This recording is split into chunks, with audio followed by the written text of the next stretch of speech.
Bueno, bos días. Empezamos, rematada a reunión do Consello da Xunta de Galicia, como sempre, paso a darlles conta dos asuntos máis importantes que tratamos e acordamos. O primeiro, un balance estas horas,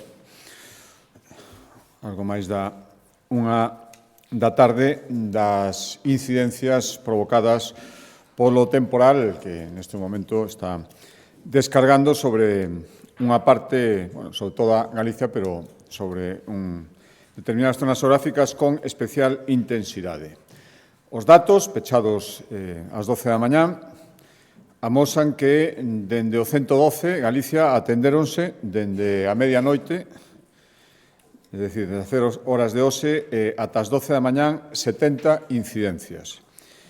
Cerca unha trintena de accidentes de tráfico, 17 con feridos e 3 que necesitaron escarceración, 12 incidencias por caídas de árbores ou polas nas estradas, 9 por obxectos desprazados polo vento e 4 por bolsas de auga na estrada. Houbo 33 incidencias na provincia da Coruña, 21 na de Pontevedra, 7 en Ourense e en Lugo 8. Mantéñense as alertas vermellas sobre as zonas identificadas. Algúns concellos onde recibiron as persoas que vivían neses concellos un aviso do ESALER, todas as prevencións sobre evitar desplazamentos innecesarios, alonsarse dos cauces dos ríos, nas zonas costeiras do mar, por suposto, mantéñense ao redor das 9 da noite, prevese a hora que podería ser máis complicada pola acumulación de choiva que se vai producir, que se está producindo durante este tempo e ata esa hora, pero agardemos que, bueno, o nivel de incidencias nunca é baixo, pero 70 ata as 12 da mañá, agardemos que se manteña nestes términos e que a cousa non vaya a maiores. En todo caso, todos os servizos de emerxencia se manteñen en alerta e en coordinación para calquera circunstancia a maiores que se poidera dar. Entramos nos asuntos ordinarios do Consello da Xunta de Galicia. O primeiro, a proposta da Axencia Galega de Turismo, un acordo que ten que ver cos procedementos que seguimos facendo, avanzando cara á celebración dun evento que vai ser fundamental para Galicia en todos os sentidos. Estou falando do Xacobeo 2027, o Xacobeo do ano que ven.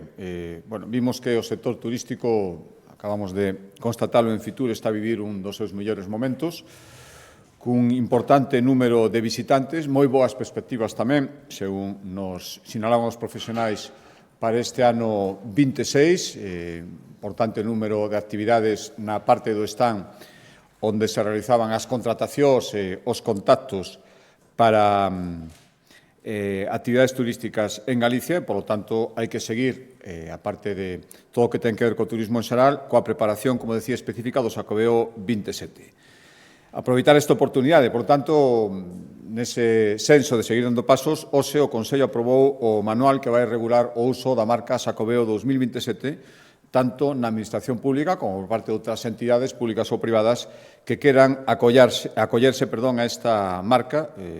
Entre outras cousas, establece o logotipo que vai ser de uso obrigado nas comunicacións audiovisuais, escritas ou plásticas dos Departamentos da Xunta de Galicia e as entidades públicas autonómicas e como terían que usalo aquelas outras entidades que, previa autorización, desesaran facelo tamén. Hai outras cousas tamén neste manual, xa digo, un paso máis, dentro de pouco se fará a convocatoria a patrocinadores unha vez xa prácticamente rematado o proceso que concede os beneficios fiscais. En definitiva, irán vostedes vendo como en sucesivos concellos e durante estes primeiros meses iremos tomando acordos cara a que todo este preparado no Xacobeo 2027. Cambio de acordo, a proposta da Consellería de Cultura, o Consello da Xunta de Galicia coñeceu un balance das actividades promovidas pola Xunta de Galicia durante o ano Castelao, o ano 2025, como saben, foi declarado ano Castelao e hoxe fixemos un balance da programación organizada dende a Xunta de Galicia para difundir a figura e obra de Castelao. A Xunta levou a cabo casi 100 actividades durante este ano, tanto en Galicia como en outras comunidades autónomas e tamén en países de América, en colaboración tamén co Consello da Cultura, Europa e África. Algúnas das principais, moitas exposicións, destaca por enriba de todas a organizada na Cidade da Cultura, onde utilizamos a IA con realidade virtual e con hologramas, tivo casi 40.000 visitantes, apoio a longametraxes e pezas teatrais sobre Castelao e a súa obra, a digitalización da documentación sobre o proceso de aprobación do Estatuto de Autonomía do 36, a creación da Cátedra Castelao na Universidade de Santiago, en definitiva, xa digo, casi 100 actividades para poñer en valor a figura e difundir a obra dun galego universal como foi Castelao. Cambio de acordo, a proposta da Consellería de Medio Ambiente, hoxe aprobamos a posta en marcha para o vindeiro curso, é dicir, a partir de setembro, dun programa para sensibilizar e concienciar a comunidade escolar sobre a importancia de seguir avanzando cara a conseguir unha economía circular o máis completa posible. Isto é unha tarefa de todos, non só das nenos e nenas que están en idade escolar, pero, sen dúbida, son os galegos que dirixirán a sociedade do mañán empezar esta concienciación dende edades moi temperás, sen dúbida, sempre beneficioso. Por lo tanto, aprobamos este programa 1,8 millóns de euros de dotación orzamentaria para actividades formativas e de sensibilización. Van participar os 250 colexios de ensino primario que hai en Galicia. Esperamos chegar a máis de 25.000 alumnos e alumnas, e de xeito indirecto tamén os docentes, as familias, sería máis de 100.000. Haberá obradoiros, concursos escolares, un portal web e mesmo a creación dun distintivo para recoñecer as boas prácticas nos centros escolares. Cambio de acordo, a proposta da Consellería de Vivenda e Planificación de Infraestructuras, hoxe acordamos comenzar a tramitación para a execución dunha obra importante que é a construción da nova rolda sur-oeste no concello de Ordes, que vai unir a Nacional 550 coa estrada que vai cara a Carballo, que é a AC 413. Cal é o principal obxectivo desta ronda? Pois é desviar o tráfico, especialmente de camións, para que non teñan que percorrer unha parte importante do casco urbano de Ordes, como teñen que facer ahora mesmo. Ademais, vai contar con sendas para peóns, para bicicletas, para patíns. Xa digo, hoxe empezamos a tramitación. A primeiro é aprobar o proxecto constructivo neste ano e, cando este aprobado o proxecto, poder comenzar as obras. En principio, a previsión é comenzar a execución no ano 2027.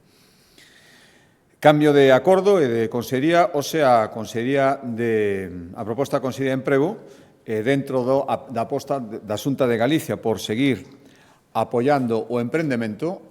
Non hai que esquecer que no ano 2025 Galicia recibeu un recoñecemento como rexión emprendedora europea. Queremos consolidar esta posición e hoxe aprobamos un investimento de 6,7 millóns de euros en axudas para seguir apoiando iniciativas emprendedoras e tamén facilitar a remuda xeracional e que emprendementos exitosos non finalicen simplemente porque non hai relevo xeracional. Xa digo, 6,7 millóns de euros.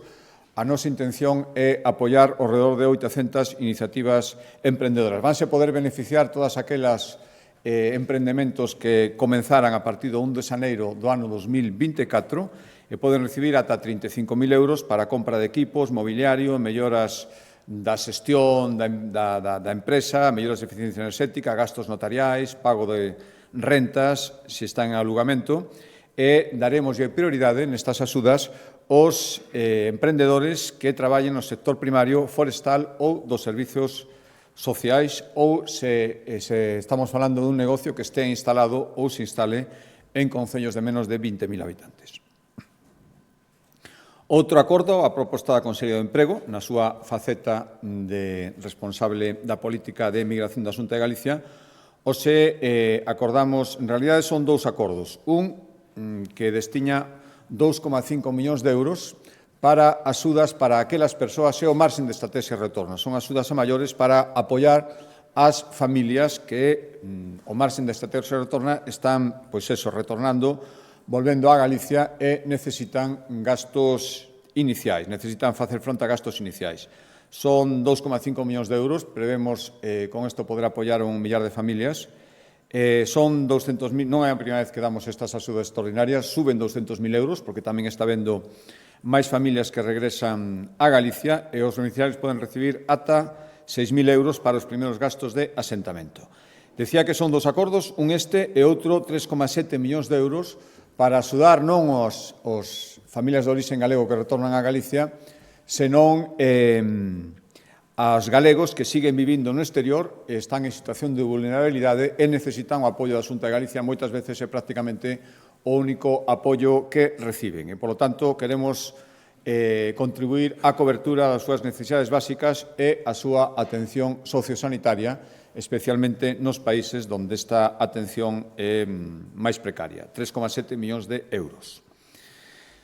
Cambio de acordo de Consellería. A proposta da Consellería de Economía, hoxe aprobamos a declaración definitiva, por lo tanto, xa podría empezar o proceso de construción, a declaración definitiva como proxecto industrial estratégico do Centro de Procesamento de Datos que a empresa Galicia Green Data Center vai construir no Concello de Curtis.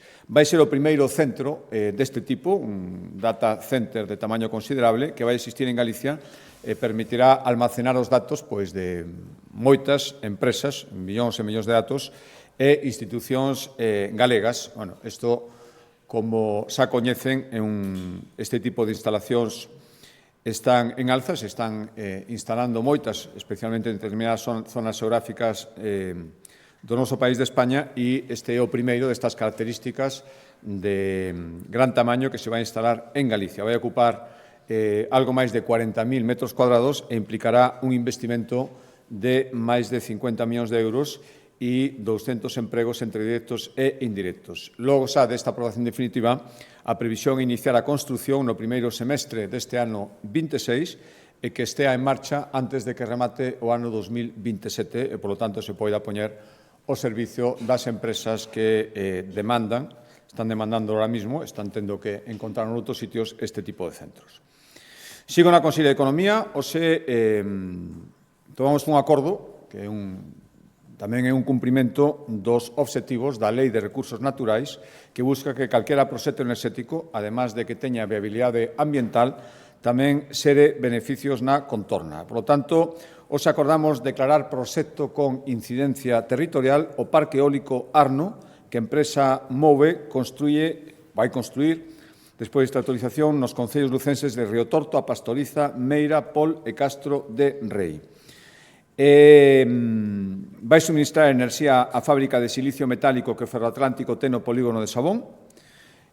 Ademais deste suministro, mediante unha PPA, vai tamén suministrar a poboación e aquí están este acordo queda condicionado a que haxa ventaxas directas para os veciños e as empresas que están na contorna donde se vai instalar este parque, neses concellos que acabo de señalar. En concreto, son un paquete de accións sociais de 5 millóns de euros que afectará a 12.000 veciños, descontos de ata 150 euros anuais na factura para veciños, 300 para empresa, na factura enerxética, axudas para unha serie de actividades, mercar libros de texto, por exemplo, ou fondos para mellorar centros de maiores ou reforzar a prevención contra incendios.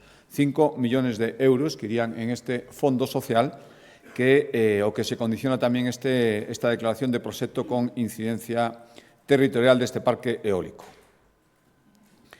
Cambio de acordo, a proposta da Consellería de Política Social, hoxe coñecimos un balanzo, unha vez cumprido o primeiro ano de funcionamento dos chamados centros 24 horas, centros de crise para vítimas de violencia sexual.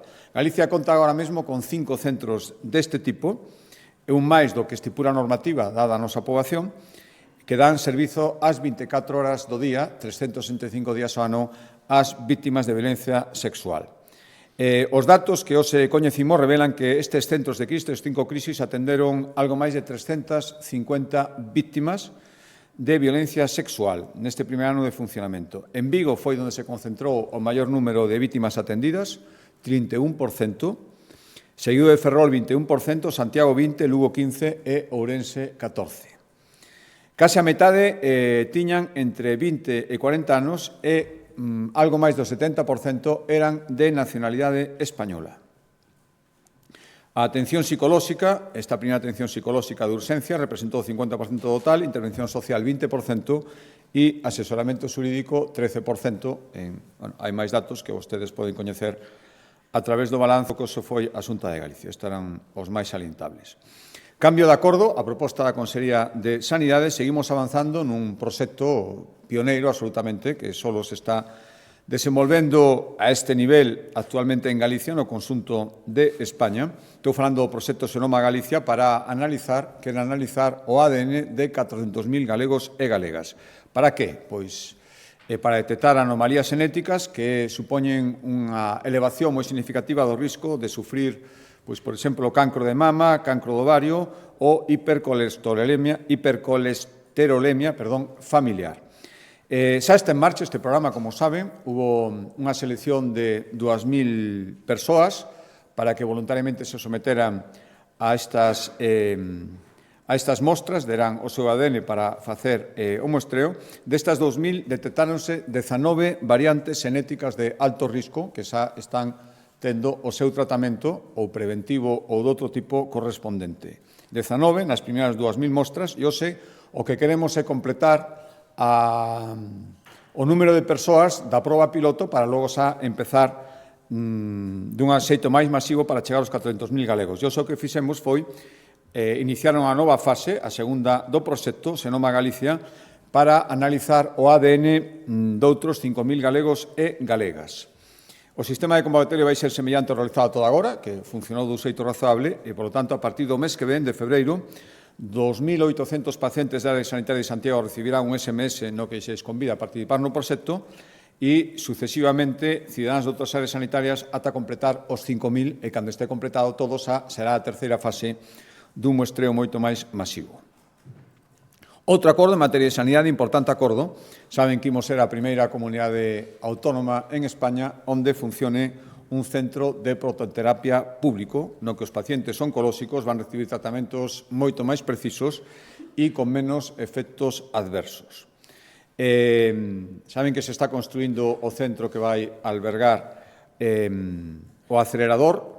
As obras avanzan ao ritmo, xa está a máis do 90%, xa chegou hai un par de meses o acelerador e, polo tanto, hai que ir dando pasos para conseguir ese objetivo que a finais deste ano, se é posible, xa poida estar en funcionamento. Por lo tanto, hoxe aprobamos destinar 10,7 millóns de euros a compra do equipamento mobiliario necesario para o funcionamento deste centro de prototerapia de Galicia. Estamos falando de equipos de alta tecnoloxía en imaxen, equipos electromédicos, e tamén sistemas informáticos e tamén o mobiliario necesario para o funcionamento diario deste centro, o funcionamento mobiliario sanitario e de outro tipo. Xa digo que o que se trata é ir dando pasos en paralelo ao remate da construción do edificio, da calibración do acelerador e dos aparellos que xa chegaron, para que se pode ser a finais deste ano, senón, en todo caso, inicios de 2027, vamos a intentar que sexa este ano, o centro xa poida acoller os primeiros pacientes.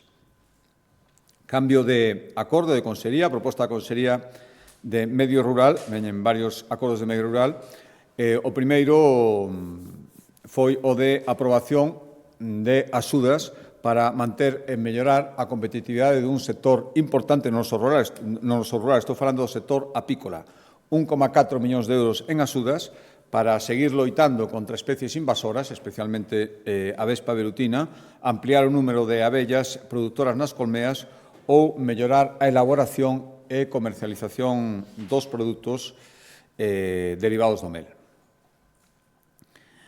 Outro acordo en materia de medio rural, decía que eran varios, que nos leva a seguir potenciando as agrupacións forestais para seguir apoiando a xestión, proxectos de xestión conxunta nos montes.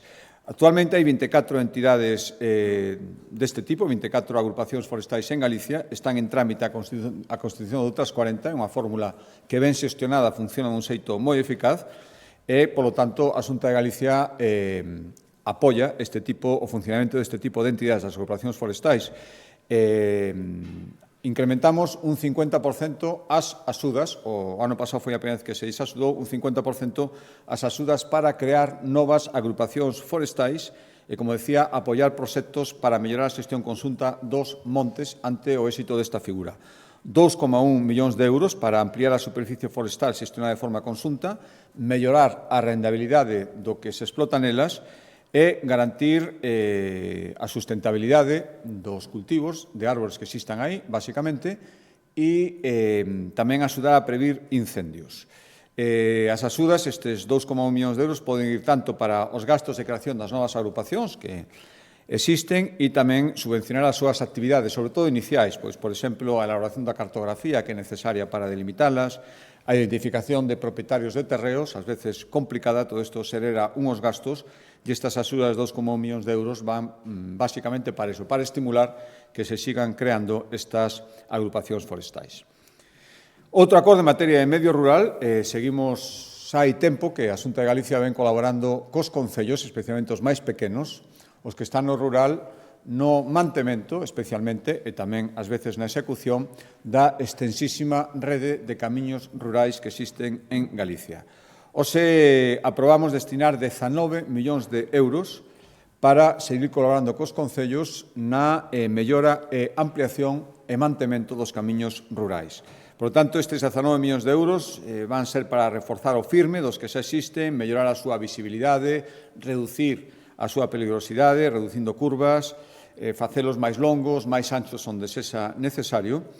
Cada concello recibe un mínimo de 24.500 euros e despois, de acordo aos parámetros obxectivos, rede de camiños e extensión, se van modulando as cuantías. Desde a posta en marcha destas achegas, levamos, este vai ser o 10º ano, destináronse máis de casi 160 millóns de euros e se actuaron en casi 7.000 camiños no rural dos concellos galegos.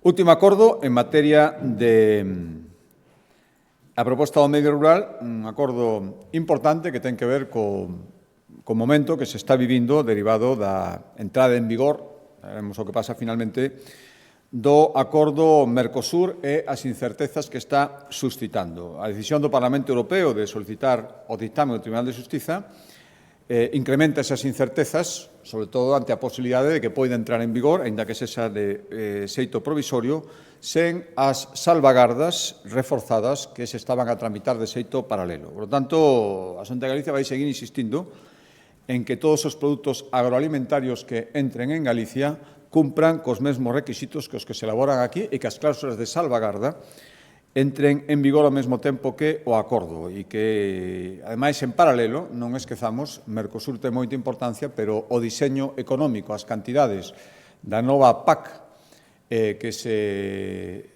está ahora diseñando e aprobando para o novo período económico europeo tamén son importantísimos porque con eso Galicia se xoga tamén moitísimas actuacións que viñan sendo subvencionadas gracias aos fondos da política agraria común. Por lo tanto, o que acordamos é aprobar unha serie de medidas, algunhas de carácter político, outras de carácter executivo, para dar certezas e estabilidade ao sector agrícola, tanto no que se refire á entrada en vigor de Mercosur como á futura política agraria do novo período económico europeo.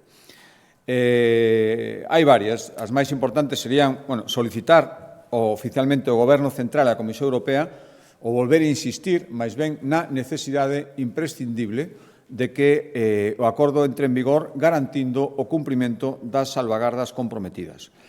Tamén reclamar á Comisión Europea que o Fondo de Contingencia para estas situacións se reforce e que se conte con máis financiamento dentro da PAC, a outra parte que lles decía antes,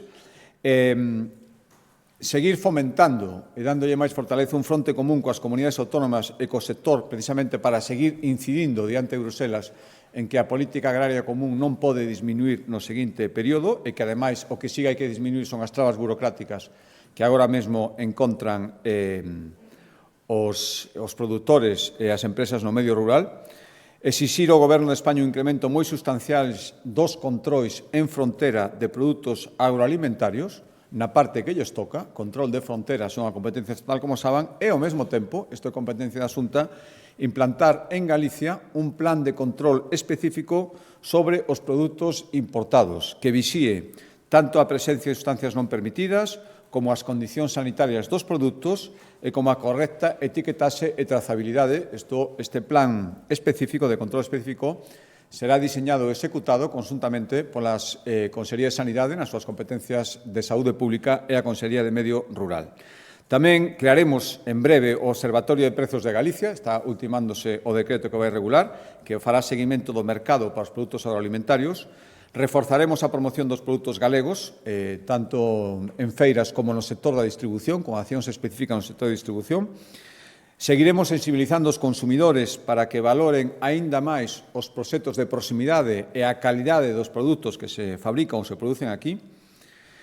Instaremos ao Goberno Central, porque isto hai que facer a través do Goberno Central, a que negocie con a Unión Europea a incorporación no Acordo de Mercosur de máis indicativos de calidade galegos. Ahora mesmo só están as denominacións de orixen Rías Baixas e Ribeiro no sector vinícola. Se poden incluir máis, para iso traballaremos. E tamén seguiremos impulsando a exportación dos produtos agroalimentarios galegos, porque igual que Mercosur ten unha parte importante de ameaza se non vai con cláusula de salvagarda, tamén supón unha oportunidade de exportación de produtos galegos que poden ter moita demanda nos países de Mercosur, sempre cando todo isto se faga as garantías necesarias. Cambio de acordo e de consellería. Os dos últimos acordos son en materia de vivenda. O primeiro, dentro do o obxectivo que impulsamos prácticamente todos os consellos da Xunta, tomamos un novo acordo para chegar a esas 4.000 vivendas cando remata a legislatura, ou se acordamos licitar xa a execución dobre, decir, construción de 49 vivendas de promoción pública en Ferrol, no barrio de Bertón, que é onde se está concentrando os esforzos de promoción pública da Xunta de Galicia na cidade de Ferrol. 8 millóns de euros para executar 49 vivendas, licitamos a súa construción. En canto está adxudicada, esta construción comenzará. Con estas 49 serán casi 300, 288, as vivendas protegidas que estarán en marcha, en execución no Concello de Ferrol. E o último acordo, decía, que explicará máis polo miúdo a conselleira. Por tanto, acordo, se demoslle o visto en materia de vivenda e en materia de cumprimento dos compromisos anunciados, o se aprobamos o que vai ser o segundo Pacto de Vivenda de Galicia, que vai supoñer un investimento entre o ano 26, no que estamos, e o ano 30, de 2.000 millóns de euros para a construción de vivenda en Galicia. Destes 2.000 millóns de euros, máis do 82% van ser fondos propios da Xunta de Galicia, 1.630 millóns, 241 millóns de euros fondos estatais e 100 millóns de euros fondos de procedencia europea. Con estes 2.000 millóns de euros, a previsión é mobilizar, porque tamén vai haber construción en réximen de colaboración público-privada, 5.000 millóns de euros por parte de empresas, de particulares e creación moi importante de varias decenas de miles de postos de traballo mentras dure a execución de todas estas vivendas. Donde queremos que nos leve esta folla de ruta? Pois, para chegar, dixemos que chegaríamos no ano 28 ás 8.000 vivendas, con este plan que remata no ano 2030, engadiríamos 2.000 vivendas máis e, polo tanto, o obxectivo é chegar ao remate do ano 2030 con 10.000 vivendas de protección pública en Galicia. Hai moitas medidas, só explicar un pouco máis a conselleira. Vai desde a construción de novos inmobles, tanto protegidos como en colaboración público-privada, impulsar tamén vivenda libre, impulsar a rehabilitación, facilitar máis solo residencial, axudar aos cidadáns con especial vulnerabilidade. Son medidas con todos os destinatarios posibles que estén implicados neste proceso, concellos, promotores, cidadáns, no convencemento de que cumprir este objetivo é unha tarefa. Dende logo, a Xunta de Galicia ten moita responsabilidade, as administracións teñen moita responsabilidade, pero é unha tarefa de todos, dos cidadáns, do sector privado e, por suposto, do sector público. Deixolles coa conselleira para que lles dé máis detalles.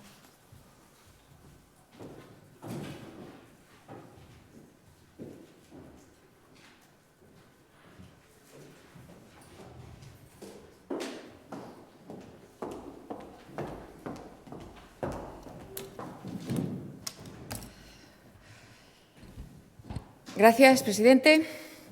Efectivamente, este Pacto de Vivenda de Galicia 26-30 xorde da análise e da contribución de todos os representantes do Observatorio de Vivenda de Galicia.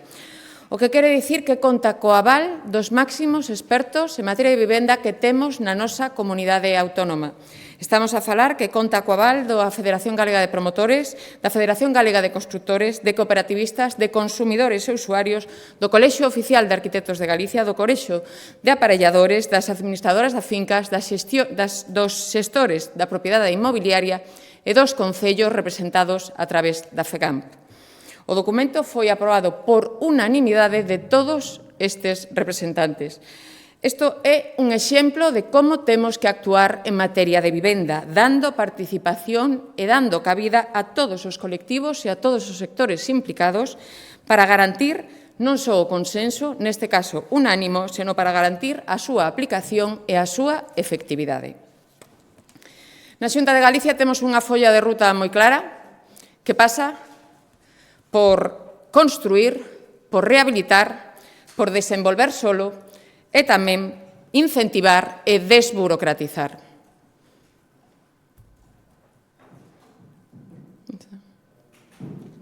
Este pacto de vivenda sigue, pois, os principais obxectivos que temos nesta legislatura. O principal obxectivo, sabedes que é duplicar o parque público de vivenda, alcanzar o ano 2028 con esas 8.000 vivendas de promoción pública.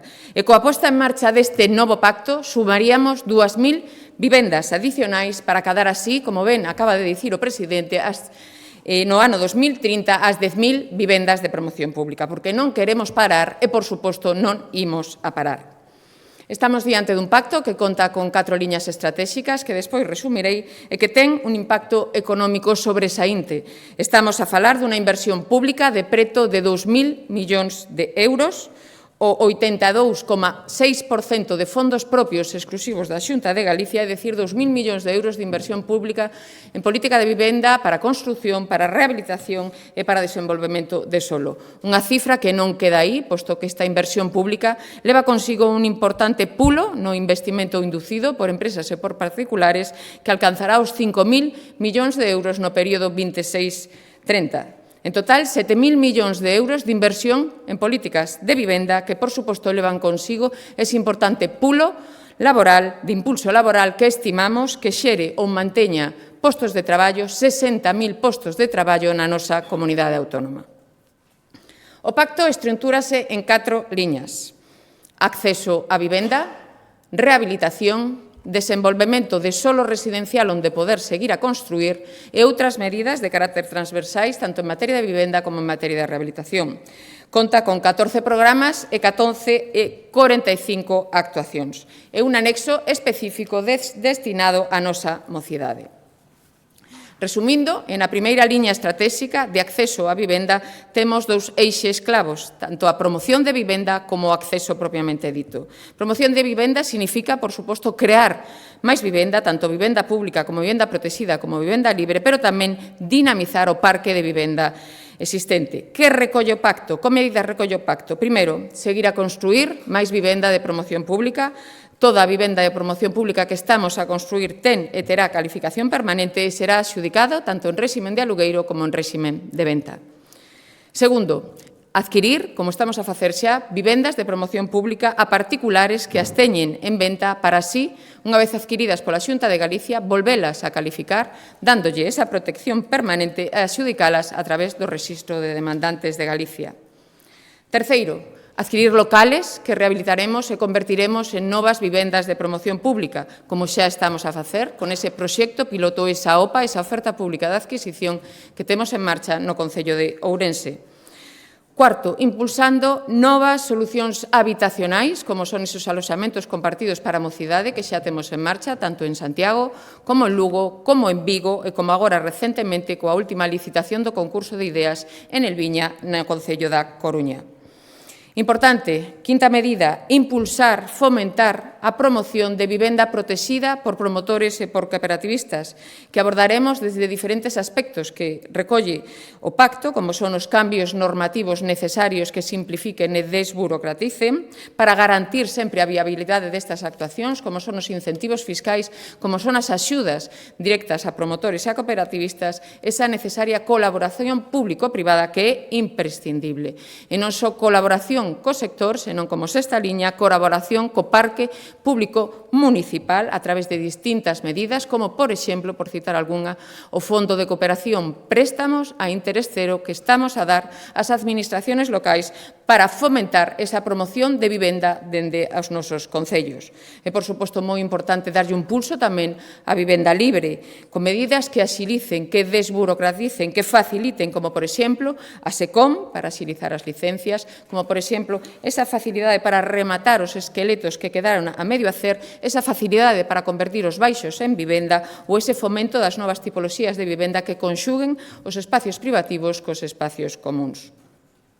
Dentro deste eixo de acceso á vivenda, unha segunda pata moi importante é facilitar o acceso, é dicir, eliminar eivas, eliminar barreras económicas, como mediante axudas á compra, tanto axuda a compra para a vivenda protexida, como axuda para a compra en centros históricos, como axuda para a compra en concellos de menos de 10.000 habitantes. Seguiremos con o noso programa do aval, do 20%, polo cal avalamos o 20% do préstamo hipotecario na adquisición dunha vivenda.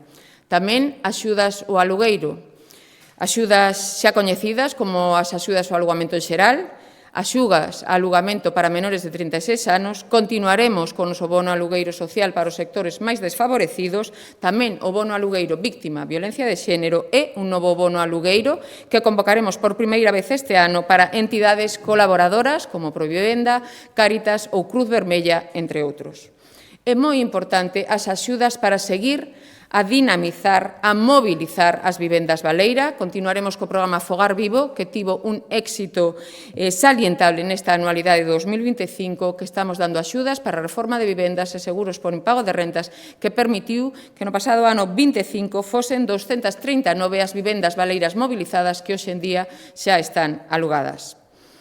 Como segundo eixo, moi importante, é a rehabilitación, pero rehabilitación tanto dende o público como fomentar a rehabilitación do privado. Rehabilitación pública, por suposto, dende a Xunta de Galicia, a través de distintas medidas como estamos a facer, como o noso programa Rexurbe ou o Consorcio Casco Bello de Vigo, pero tamén axudando aos concellos á rehabilitación, como esas axudas que xa temos convocada nesta anualidade 26 para rehabilitar vivendas de titularidade municipal, inmobles de titularidade municipal, para que se destinen a alugueiro asequible dos seus veciños ou tamén eses fondos de cooperación, eses préstamos a interés cero para dinamizar estas políticas de vivenda nos nosos concellos. Pero moi importante é a rehabilitación por parte de particulares. Vivendas e comunidades de propietarios están á espera da convocatoria destas liñas de axudas que neste ano e a lo largo do vindeiro pacto convocaremos non só en materia de eficiencia enerxética, senón tamén en materia de conservación e mantemento, en materia de accesibilidade e unha liña nova de axudas con fondos exclusivos da Xunta de Galicia para as vivendas que se atopen nos concellos de menos de 5.000 habitantes que xa temos convocada para esta anualidade de 2026. Polo tanto, promoción, rehabilitación e unha terceira liña moi importante que é o solo. Seguiremos abordando esa estrategia de desenvolvemento de solo residencial que xa temos en marcha a través dos PIAs, dos proxectos de interese autonómico, polo cal urbanizaremos máis de 3 millóns de metros cadrados de suelo para a construción de nova vivenda, 25.000 vivendas, 20.000 das cales serán protegidas. Agora mesmo temos en marcha os proxectos de interese autonómico de Pontevedra, de Vigo, de Ourense, de Lugo, de Arteixo, da Coruña, de Santiago, de Vilagarcía e acabamos de licitar Marín e Porriño. Tamén queremos dar saída aos solos que son de titularidade municipal e que agora mesmo non están en desuso a través do noso programa de oferta de solo para os concellos, esa plataforma co que estamos a conveniar con diferentes concellos, de modo que a Xunta de Galicia licitará nesta anualidade de 2026 ese solo municipal para que promotores e cooperativistas construan vivenda protexida. Polo de agora temos conveniado co Concello das Pontes, Valdoviño, Friol, Arnoia, Coles, Celanova, Pontedeva, A Peroxa, Verín e Valadouro. E, por último, un eixo moi importante, de carácter transversal, que é seguir a impulsar as modificaciones normativas necesarias para simplificar, para desburocratizar, sempre ao beiro das actuacións adoptadas no Observatorio de Vivenda de Galicia. Tamén a axilización de licencia, estudios en materia de construción e de normativa técnica e, por suposto, impulsar a construción industrializada ao abeiro do convenio que temos co clúster da construción.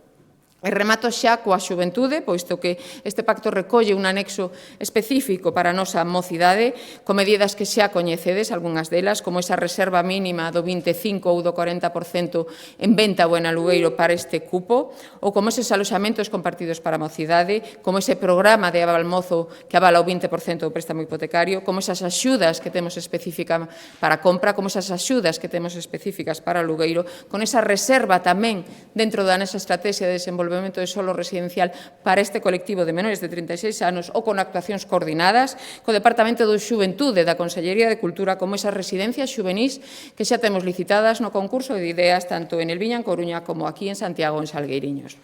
Por lo tanto, por resumir, as ideas fundamentais. Acadar 8.000 vivendas de promoción pública no ano 28, sumando agora esas 2.000 vivendas adicionais ata o ano 30, o que suporá 10.000 vivendas de promoción pública no ano 2030.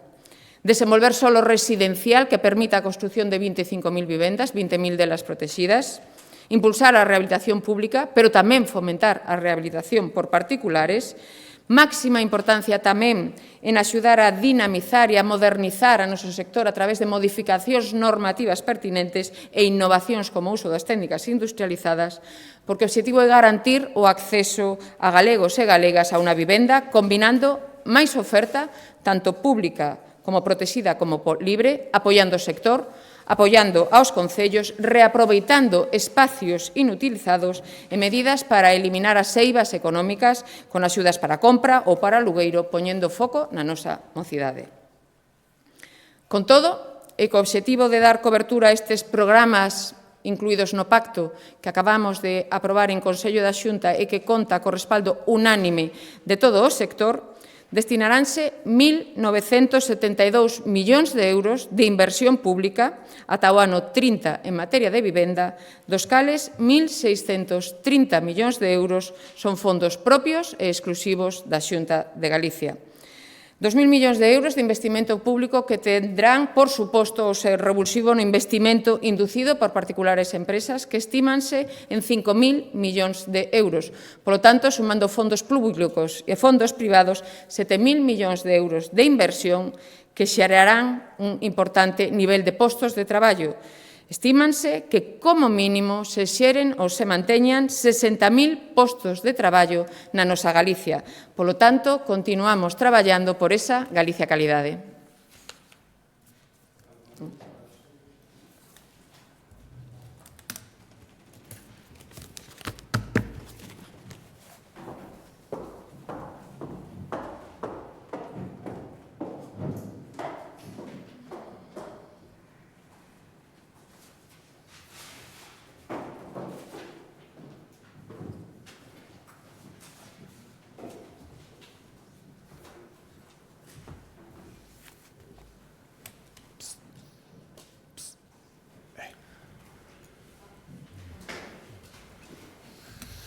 Bo día, presidente. Eu quería preguntarlle, está convocada para o próximo domingo unha manifestación pola plataforma SOS Sanidade Pública despois dos colapsos que vimos nas urxencias durante o Nadal.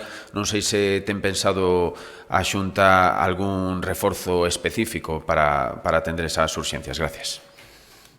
Sí, mire, durante os días complicados que sucederon en ocasión do pico da gripe, xa había un plan de contingencias, ainda así foron días moi complicados, con moitas incidencias, pero, primeiro, ningún galego quedou sen atender e se foron facendo os reforzos e as planificacións necesarias para atender esa situación. E, por lo tanto, eso imos seguir facendo con independencia de calquera manifestación. Eu, faime gracia, en todo o respeto, que haxa este tipo de reivindicacións e que estes colectivos que se manifestan non sexan capaces de decir nada frente ao que está pasando unha folga frente á inacción do Ministerio de Sanidade que está provocando que haxa que aprazar e non atender moitos actos médicos cada vez que se produce esta folga contra decisións estatais e que eso, en cambio, non merezca ningún reproche. É bastante curioso. Por lo tanto, acepto e intentamos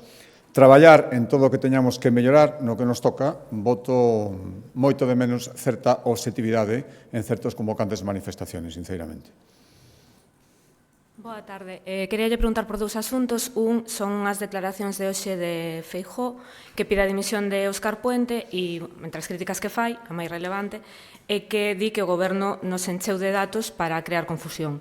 Entón, pregúntolle, está vostede de acordo con que este exceso de datos, hai un exceso de datos e que provoca confusión, e como xestionaría, senón, a transparencia nunha catástrofe deste estilo?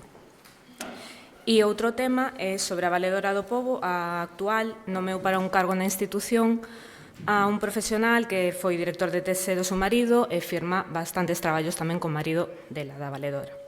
Perdón, pode... A Valedora do Pobo. Sí. Nomeou para un cargo a unha persoa que foi o director de tese do seu marido e que asina varios traballos tamén co seu marido. Tendo en conta que a anterior, Milagros Otero, tivo que deixar o seu posto porque nomeara tamén a filla dunha persoa, un catedrático de Dereito, que la consideraba que era o seu mestre, que se consideraba a súa pupila, considera que debería ter consecuencias isto? Considera que as situacións son equiparables? Grazas. Sí. A primeira pregunta, mire, comparecer moitas veces, con comparecencias moi longas, non é dabondo, sinceramente. Tamén, cando se comparece, hai que ter en conta o contido da comparecencia. E eu, a miña sensación é que a día de hoxe, unha semana despois do accidente de Córdoba e tamén dos que sucederon despois, todo é moito máis confuso, cada vez máis confuso, e esa confusión ven das contradicións e da falta de concreción, a pesar das moitas comparecencias, que está provocando as declaracións do ministro e dos altos cargos do seu ministerio. Eu creo que cada vez hai máis contradicións. Non sei se ocultación, sinceramente, xa todo parece adivinar que así podría ser, e, dende logo, en lugar de tranquilizar a poboación, o que se está facendo é introducir moitos temores. De repente se vais a velocidade tamén en Galicia. Que pasa? Que non se podía circular esa velocidade e se estaba facendo, poñendo en perigo a seguridade dos viaxeiros, non pasa nada. Mire, eu creo que non é dabondo. O Goberno está intentando decir que con comparecer chega, non. Hai que comparecer e aclarar e non ocultar. E creo que se está facendo todo o contrario, sinceramente. Respecto da... Perdón, e a máis, saben que nos diriximos a... Creo que é importante dicirlo tamén, dirixímonos ao Ministerio pedindo aclaracións das determinacións que están tomando en Galicia desto que acabo de decir. E recordo que o propio ministro Puente comprometeuse, e estaba eu cando expresou ese compromiso, e mesmo dixo públicamente, a que teríamos unha reunión que lle pedimos hai 2 anos para falar da evolución da actividade do seu ministerio, de Renfe e de Adif, tanto en previsións de frecuencias como en obras de millora. Nunca se convocou esa reunión. Non sería por non pedirle, non sería porque estuviera comprometida. Por lo tanto, unha cousa é o que se di públicamente e outra cousa é o contido do que se di e o que se cumpre despois. Respecto á segunda pregunta, non coñecía esa circunstancia, por lo tanto, vostede me pide unha comparación entre un feito e outro, non o podo facer porque non coñezo a segunda circunstancia. De logo, polo que eu coñezo da trayectoria de Valedora do Pobo, estou seguro que, a toda agora, polo menos na miña opinión, sempre actuou con objetividade. Este caso concreto non o coñezo e, polo tanto, non podo xulgalo ni facer esa comparación. Boa tarde, presidente. Pregunto sobre 2 cuestións. A primeira é Mercosur, que vostede decía que desde a Xunta unha das medidas que se iba a adoptar era, creo que iso, unha política de control específico de produtos importados, se nos pode avanzar ou concretar en que se podería consistir eso ou algunha idea. E a segunda é respecto aos 2 diputados, por decirlo así, do Partido Popular de Galicia en Europa, votaron en contra de que Mercosur se levase ante a xusticia. Sin embargo, dirixentes do PP piden que se paralice, que se aplicase o que podría ser unha das consecuencias deso, que era paralizar a aplicación deste acordo. Entón, que pensa vostede desas 2, por decirlo así, visións que hai? E a outra cuestión respecto hoxe na mediación entre empresas e sector do transporte da provincia da Coruña, parece ser que non se chegou a un acordo e os sindicatos están dispostos a seguir adiante e manter a folga indefinida a partir do día 2. E fan un chamamento tamén e denuncian o que califican de inacción da Xunta durante todo este tempo. Lembran que isto pode coincidir ca folga de maquinistas, se se declara indefinida a partir do día 2, convocada tamén para varios días de inicio de febreiro, non? Co que o transporte público estaría de viaxeiros nunha situación complicada, polo que piden a Xunta que faga algo, que intermedie ou faga algo. Que opina deso? Grazas. Sí, a primeira pregunta, bueno, aprobamos hoxe no Consello da Xunta ante a situación de incerteza que eu decía, tomar esas determinacións, a partir de agora hai que diseñar ese plan específico que en todo caso é complementario do control de fronteiras que ten que facer, por aí empeza todo, polo que entra no noso país que ten que facer o Goberno Central, por eso instamos tamén. Vai ser unha colaboración, como decía, estreita entre dúas consellerías para un tema específico, que é unha previsión de entrada de máis mercancías de países onde antes non se producía ou se producía con moita menor intensidade para determinar que se cumpren todos os requisitos. Por lo tanto, vai ser unha acción específica e focalizada nisso. Xa para máis detalles, deixenos que se diseño que hoxe se acaba de aprobar e vostedes, por suposto, o coñecerán. Respecto á segunda pregunta, mire, eu quedome coa postura do meu partido, que a que tiña que ter, e a que expresou a nivel nacional o seu presidente, Alberto Núñez Feijóo, e, dende logo, é a que defendemos en Galicia. Mercosur non pode entrar en vigor, decía o presidente nacional que era unha liña vermella, e estou completamente de acordo, sen as cláusulas de salvagarda, se non estamos vendidos. Oiga, os dous partidos que decían, Vox e o BNG, decían opoñerse frontalmente a Mercosur, agora, co súa actitude, acaban de provocar que exista esa posibilidade de entrada en vigor. Eu espero, sinceramente, que non se produza, non tería ningún sentido, darlle entrada a eses produtos sin as cláusulas de salvaguarda que estaban establecidos e que iban a entrar en vigor, ou todo eso parecía indicarse de xeito paralelo. Respecto á terceira pregunta, isto é un conflito entre a patronal do transporte de viaxeiros pola Coruña e os seus traballadores. A Xunta de Galicia ofreceu e foi aceptado, ou se foi a primeira reunión, eu agardo que todavía haxa máis, ofreceu o Consello Galego de Relacións Laborais como instrumento mediador, que é a súa función. Os que teñen que poñerse de acordo é eles. O que todo o mundo entenderá é que un conflito entre unha empresa e os seus traballadores, e varias empresas e os traballadores, non se pode solucionar intervendo unha administración e, sobre todo, se o que se pretende desa administración é que poña os cartos que están reclamando as súas empresas. Creo que todo o mundo, manexamos cartos de todos os cidadáns, e todo o mundo entende isto perfectamente. Xa estamos intervindo, e teñeme escoitado outras veces, incluso mesmo desde este atril e tamén en outras comparecencias públicas, o chamamento a cumplir a lei. E a lei di que os servicios mínimos, sobre todo nun actividade como esta, deben ser respetados e en moitos casos non se estaban respetando e por eso a Xunta de Galicia estaba actuando coas correspondentes sancións. Creo que estamos facendo o que temos que facer. Este é un conflito entre unha patronal e uns traballadores que afecta porque prestan un servicio en concesión a un servicio público e por eso estamos tendo toda esta intervención e estou dicindo o que estou dicindo e seremos inflexibles na exigencia do cumprimento da normativa. O que non podemos é sustituir o papel de ninguna das dúas partes. Eu agardo, sinceramente, que finalmente cheguen a un acordo porque, efectivamente, as consecuencias, se se engadira xa vimos as consecuencias dos días pasados da folga do transporte por estrada a unha folga do servicio de transporte ferroviario de viaxeiros, as consecuencias, dende logo, serían moito máis graves. Agardo que cheguen a unha solución durante estes días. Boas tardes, presidente. Se me permite volver á cuestión ferroviaria, quería pedir se nos podería concretar un pouco máis que clase de interlocución mantén neste momento o Ministerio de Transportes con vostedes. Non sei se alguén do Ministerio chamou en algún momento para dicir que as liñas estaban ben, se estaban mal, se os problemas que hai hoxe deben ser unha causa ou outra, se hai información fluida ou non hai en absoluto. Gracias.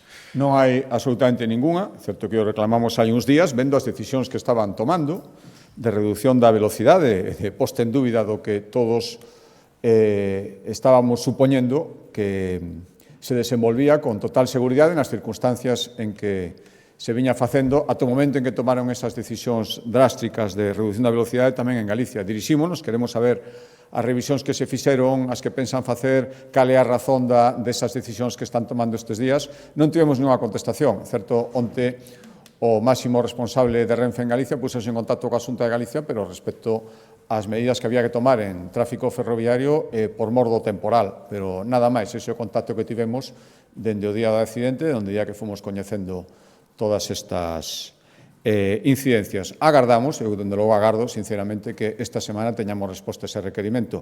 Volvo a decir, a recordar o que decía antes, xa tiñamos que estar falando hai tempo de todo o que ten que ver con o transporte ferroviario en Galicia, de viaxeiros e de mercancías. Ese foi o compromiso do ministro Puente, compromiso absolutamente incumplido. Boa tarde, presidente. Eu quería preguntarlle sobre outra cuestión, pedirlle unha valoración sobre o arquivo da causa da vertedura dos pellets, tamén preguntarlle en concreto sobre a postura que mantén a líder do BNG, Ana Pontón, que di que se ratifican as declaracións que fixo naquel momento da vertedura nas que chegaba, pois, por exemplo, a comparalo co Prestige. Gracias. Pois mire, eu sempre digo que respecto ás actuacións, as decisións judiciais, me gusten ou non me gusten. Creo que esta, sinceramente, ven a poñer negro sobre blanco que sucedeu realmente. Chama unha incidencia do tráfico marítimo. Todos os bulos irresponsables que se verteron naquel momento, toda esa politización que se intentou facer aproveitando a cercanía naquel momento das eleccións autonómicas, todo ese dano que se causou á economía e aos produtos pesqueiros en Galicia, agora se ve en que consistían realmente. Eu lamento moitísimo que, bueno, pues que sexa o de sempre, o BNG, se non lle gusta unha sentencia, pois a dá por inexistente, e se lle gusta, é o único que vale neste mundo. Non, as sentencias judiciais valen, nos gusten ou non nos gusten, e hai que acatalas. E esa manifestación é unha demostración máis de que vai a política que fan algúns ou algunhas.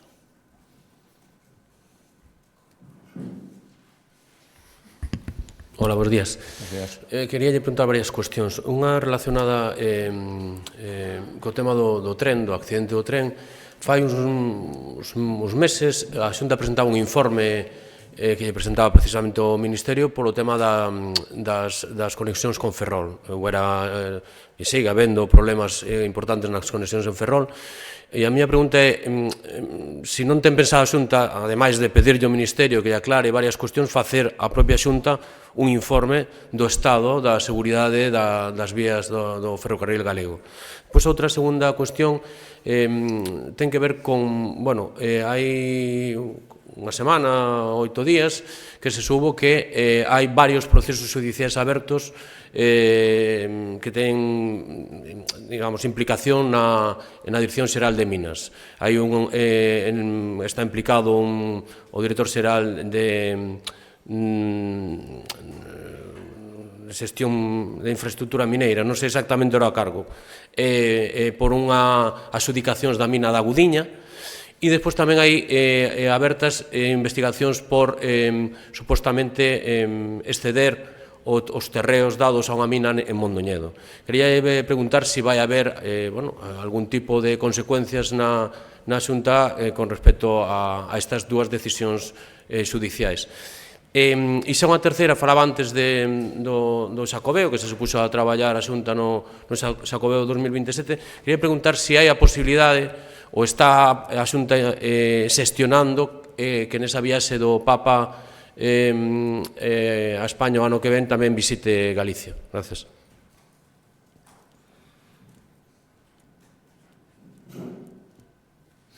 Bueno, a primeira, que esa reunión que lle pedíamos ao ministro Puente cando estuvo aquí, e que dixo que, por suposto, habería unha comisión de seguimento, tamén queríamos falar de todas estas cousas. Xa digo que xa pasou non sei canto tempo, dende logo moito máis dun ano, e nunca se nos convocou, e nunca se fixo caso aos requerimentos de que se convocase. Se nós tiveramos que, digo, prefiro esperar, bueno, esta semana podo entender que fora especialmente complicada, pero se tomaron decisións de reducción de velocidade aquí en Galicia, pero, de logo, non debería pasar esta semana cando se nos informe cales foron as razóns e cales son as circunstancias que motivaron este tipo de decisións. Se seguimos sin ningún tipo de comunicación, nin de explicación, nin de argumentación por parte do Ministerio, dos responsables de Renfe, da DIF, claro que teríamos que acabar actuando, porque agora mesmo incluso hai xente que pode ter medo ou, como mínimo, prevención a viaxar en ferrocarril por Galicia visto as decisións que se están tomando, e a falta de explicación respecto ao que pasou no accidente por parte do Ministerio, pero eso sí xa estaríamos ante un Estado fallido. Si a Xunta de Galicia ten que actuar para ver a seguridade dunha infraestructura estatal, porque o Estado non fai absolutamente nada despois de recoñecer que hai que cambiar as circunstancias por motivos de seguridade, entonces eu xa prefiro pensar que o meu país polo menos funciona mínimamente. Eu me teño escoitado moitas veces que moitas cousas fundamentais non hai ninguén aos mandos no Goberno Central, pero me creo que nesto deberían facer un especial esforzo por dar outra sensación e por facerse cargo de que é necesario que den explicacións canto antes e que fagan os estudios que sexan necesarios. Respecto á segunda pregunta, isto é en virtude de denuncias e, polo tanto, primeiro quero agradecer unha vez máis, na miña opinión, os técnicos da Xunta de Galicia, moitas veces vilipendiados moi injustamente por forzas políticas e a veces incluso por asociacións que poñen en dúbida calquera cousa que fagan, fan un magnífico labor a pesar desas circunstancias con total objetividade. Neste caso, en virtude dunha denuncia, decidiu abrirse un procedimento judicial que é eso, nada máis, iba a decir simplemente eso, nada máis e nada menos que eso, e, por lo tanto, vostede me pregunta se pensamos tomar medidas. Coñecido, a verdade é que non teño un coñecemento en profundidade, si que algo sobre estas denuncias, lóxicamente, se acabara en un procedimento judicial dicindo que non se actuou axeitadamente, claro que tomaríamos medidas, pero, na miña opinión, vendo os antecedentes, aos técnicos da Xunta de Galicia toman decisións, moitas veces de non impulsar e non darlle para diante as solicitudes de permisos de explotación, tamén actividades mineiras, baseadas en criterios absolutamente técnicos e obxectivos. Por tanto, quedaremos á espera, pero se cada vez que ver unha denuncia dunha plataforma, dunha asociación, tivéramos que tomar decisións drásticas sobre os técnicos, probablemente non habería ningún técnico para traballar. E, o último, bueno, estes temas son, xa viron vostedes, o tema dos viaxes do Papa xa o intentamos co Papa anterior e seguimos facendo con isto. Creo que sería unha magnífica noticia que se o Papa decidira vir a España, incluso máis dunha vez, visitar a Galicia. Se mo permiten, casi sería inexcusable nun ano xacobeo e, dende logo, o Vaticano, a través, sobre todo, porque isto estamos facendo en colaboración, como creo que hai que facelo co Arzobispado de Santiago, coñece perfectamente o interese da Xunta de Galicia, se mo permiten, creo que dunha parte moi importante dos galegos, en que visite Galicia e o visite no entorno dos Xacobeos. Ten que ser este ano, parece ser que non, polos anuncios que fixo o Vaticano, o gallá que sexa o ano que ven. Aí temos que permanecer espera e facer xestións de diplomacia vaticana, non sei se me entenden. Moi ben, moitas gracias.